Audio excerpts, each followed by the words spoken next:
ہمارا مسئلہ یہ ہوتا ہے کہ ایک دکھ ہوتا ہے لیکن ہم سارے ذائقے خراب کر لیتے ہیں۔ دیکھو نا یار، بالفرض کاروبار نہیں چلتا، چلے کچھ وقت کے لیے کسی کا کاروبار نہیں چلتا تو صحت تو ٹھیک ہے نا اس کی، بچے تو ہے نا گھر میں اس کے، لیکن اب پیسے نہیں تو وہ گھر میں پوری ٹینشن لے کے آ جائے، وہ جناب مزے لے کے کھانا ہی نہ کھا سکے۔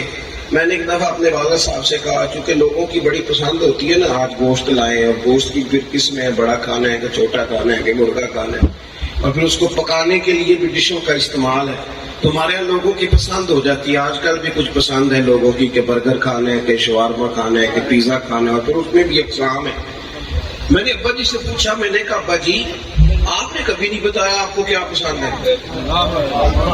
مگر سارے لوگ بتاتے رہتے ہیں۔ اب تو خیر دور نہیں رہا، یہ میڈیا نے بڑی ساری چیزیں ہم سے چھین لی، ورنہ بہت سارے آستانوں سے ماہانہ رسالے نکلتے تھے، مدارس کے ماہنامے ہوتے تھے، مجلہ نکلتا تھا، پرچہ شائع ہوتا تھا، تو اکثر علماء کے، مشائخ کے اور بھی جو لوگ سیاسی سماجی کاٹ رکھتے تھے ان کا انٹرویو کیا جاتا تھا، تو 2-3 سوال بڑے خاص ہوتے تھے۔ آپ کو پسند کیا ہے؟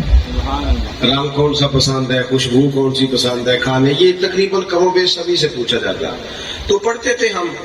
میں نے ایک دن ابا جی سے پوچھا، میں نے کہا جی آپ سادے بندے، آپ کو کیا پسند ہے؟ میرا دل کرتا ہے پوچھ لوں تاکہ کل کو ہم اس کا لحاظ کریں۔ تو والد صاحب فرمانے لگے، پتر جے تے لگی ہوئے نا پھوکتے پھرتے ہر شے پسند ہے، اگر بھوک لگ جائے تو پھر اچار کا بھی بڑا ہی مزہ ہے، اور اگر بھوک نہ ہو تو پھر جو مرضی بھی آ جائے، نخرے ہیں۔ آپ اپنی زندگی میں ذائقہ اگر لینا چاہے تو اچار کا بھی آ جاتا ہے، لطف لینا چاہے تو چٹنی کا بھی آ جاتا ہے، اور اگر مزاج آپ گھٹن والا بنا لیں، ایک ٹینشن ہے، دیکھیں نا 360 ہڈیاں انسانی جسم میں، گھٹنے میں درد ہے 360 ہے، ان میں سے 359 ٹھیک ہے، صرف ایک میں درد ہے۔ بندے نے پوچھا طبیعت کیا ہے؟ کہتے ہیں میرے گھٹنے میں بڑی درد ہے۔ اور بھئی ایک درد میں ہے نا، تو باقی تو ٹھیک ہے نا سارے، باقیوں کی بھی تو بات کرنا۔